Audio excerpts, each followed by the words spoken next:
This is Jake and Stacy's off-season profile. A look at the key free agents, potential draft picks, and extension candidates for the Hawks championship run. Let's go! Draft Profile.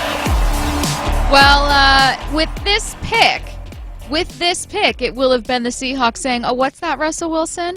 What's that? You wanted some help here on the line? Yeah, well, guess what, Russell Wilson? We heard you, and we're looking here at Quinn Meinerz." Now, Jake is going to give you a more specific scouting report, the kind of player he is. I'm going to give you a very, very quick walk through his background. If you are an old school fan, and I mean old school, you're going to love this kid's story and his attitude. He grew up in a relatively small town, Hartford, Wisconsin, population about 14,000, and ended up going to a small school. And I want you to listen to this part specifically. It's like I'm watching Rocky here. This is how he would work out between football seasons. It's from an article, a feature in USA Today. Quote, "After finishing final exams at the University of Wisconsin-Whitewater, Meinerz would load about 360 pounds of weights into the back of his truck.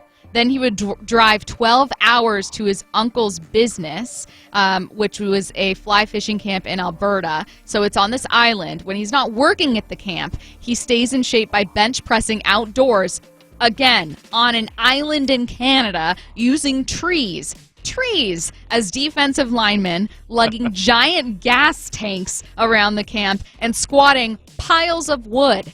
Meinerz says there's no air conditioning and the water he's drinking is straight out of the lake. So basically he becomes a moose. This is amazing conditioning.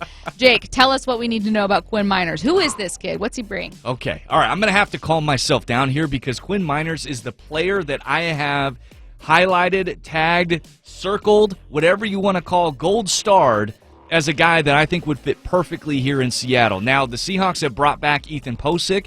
They brought him back on a contract that I think is an opportunity as a draft hedge that, hey, if you don't get the player that you want to fall down to you at that center position or a player that you think in the draft that could come in from day one and be a starter, then you roll with Ethan Posick, and you feel really good about that because he was a second-round pick. You think he's got plenty of talent. You feel like at this point in time that maybe he can grow in year two as a full-time center here in Seattle with the new system. But if you have the opportunity to upgrade in the draft, then go ahead and do so. And I think Quinn Meinerz could definitely be that guy. At 6'3" and a quarter, 320 pounds, this guy, although big and physical and strong, he ran a 4.92 40 at that size. I mean, that is moving. Was he carrying the stack of wood at that time? No, he was not. He was not carrying that stack of wood at the time. But that was all in preparation for him to run this blazing 40 time for an offensive lineman, an interior offensive lineman. He has 32-inch arms,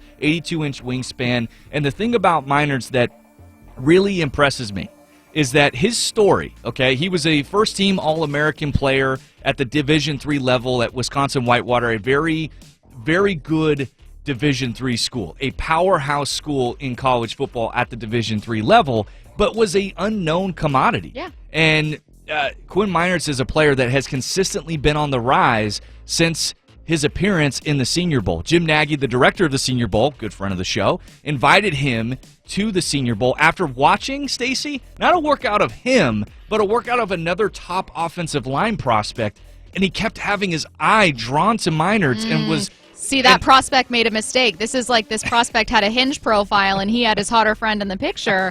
That was Quinn Meinerz. You can't do that. You got to be working out on your own. Get your super in-shape friends away from your combine workout. Now, although it's not quite the same story, Nagy still liked that prospect that he was watching, but he was watching Meinerz and saying, wow, this guy's going step for step, looks just as good as this other prospect who I have as a second round to high first round, high second round type of grade, and Meinerz looks just as good, so let's bring him here to the Senior Bowl. And when he got to the Senior Bowl, Stacy, D3 guy, you might think, oh man, it's too big for me. I'm intimidated. I want to prove myself. Meinerz showed up and immediately had a personality that was larger than life. He, had his jersey rolled up to show off the belly. You could, go and look up a picture of Quinn Meinerz, rocking the belly out. Oh, I see it. You already know I'm pro crop jersey. And by the time he left after that week, he was one of the most talked about prospects in the Senior Bowl as an offensive lineman. And why? It wasn't just because of his personality. It was because of his physical traits. It was because that when he showed up, he played very well at left guard and at center. And he could easily go from one of the unknown D3 prospects to a first and second round talent like Eli Marpet did to the Tampa Bay Buccaneers a few years back. Meinerz is powerful and nasty, Stacy. Nasty. Go ahead and watch some of the YouTube clips of Meinerz, or go and watch some game film. He blocks with aggression, and he blocks with consistent leverage, which is what you want to see from an offensive lineman. Now, he doesn't just consistently move people at the point of attack, Stacey. He dominates people. He finishes people. And I love that when you have that kind of attitude and nastiness on your offensive line. He also, in pass protection, he does a good job. He does a good job in recognizing stunts and blitzes. I think he does a very adequate job. Now, one of the negative things about him, or one of the concerns you have, is that he did play at the D3 level, Stacy. That the level of competition that he has faced is not the same as a lineman prospect that has played in the Power 5 conference. You do worry about that, even though I think that that's a minor concern based off of the way that he performed at the Senior Bowl. The other thing that would be negative in terms of the Seahawks and how it fits is that he seems to be more of a downhill blocker in the run game, meaning point of attack, double teams going downhill, rather than being a true zone scheme guy where you have to run more side to side with your athleticism.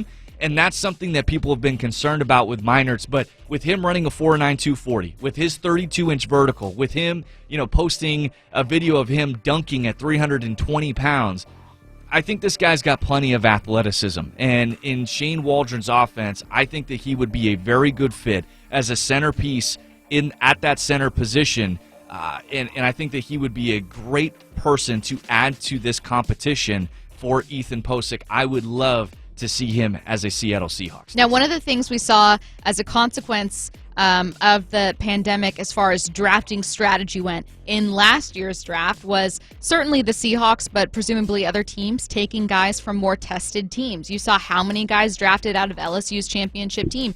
You saw Pete Carroll giving an interview saying, yeah, it helped that we got such a glowing profile from Coach O, who has ties to Pete, obviously, about Damian Lewis, who we took. They wanted guys that they felt like would be able to very easily transition to the pros with a very, very limited offseason, and that meant taking guys from power D1 programs, from the Power 5 conferences, from SEC schools. Mm-hmm.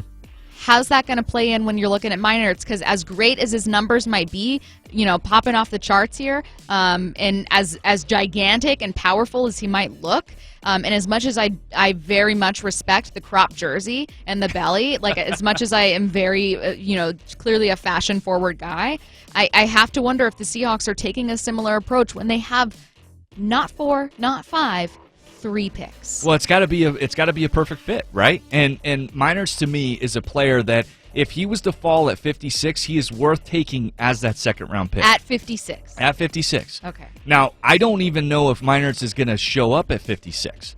I think he could be a late first round, early second round pick with how much he is shown and how much he has climbed up the boards, because Stacey is that concerned about competition and the level that he has played at. You already have a recent comp, and I mentioned Eli Marpet, who played for the Super Bowl champs. Mm-hmm. Tampa Bay Buccaneers is one of the better guards in the NFL, came from the Division III level. And he was a fast riser as well after his performance in the Senior Bowl. And I think Meinerz showed that, hey, he can play with the big boys. He can play with some of the top, defensive line prospects that you can find out there. And so that's why I think Meinerz is climbing up the board. His athleticism is checking off the box, his 40 time, his bench press, his vert, all those things are there. Plus his nasty attitude is something that if you're an offensive line coach, if you're someone that loves offensive line play, you respect the way that Quinn Meinerz approaches the game.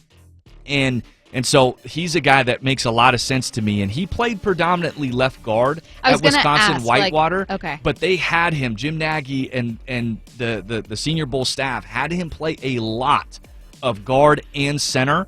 And he was very proficient in both. He did not have an obvious weakness, was not struggling when he played center, which is something that was huge for him to show. Shows a lot of tremendous value for him. And Meinerz could be, Stacey, one of those DK Metcalf-like prospects where maybe he comes across and teams second-guess this, that maybe they want to go after more of the sure thing in the SEC or the Big 12, Pac-12, whatever the case may be, and they just say, I don't know. Like I the don't athleticism seems too good. They're like, I don't know, man. I don't want to be tricked. DK Metcalf 2.0, and you know who was the beneficiary of that? The Seattle Seahawks. And so we'll see what ends up happening with Quinn Meinerz, but I think he's got Seahawk written all over him, and I would be in heaven if the Seahawks were able to land Meinerz. That was today's Seahawks draft profile, the very first of our draft profiles, this one featuring its interior lineman. I'm going to safely just say center, but interior lineman Quinn Meinerz out of University of Wisconsin, Whitewater. Small school guy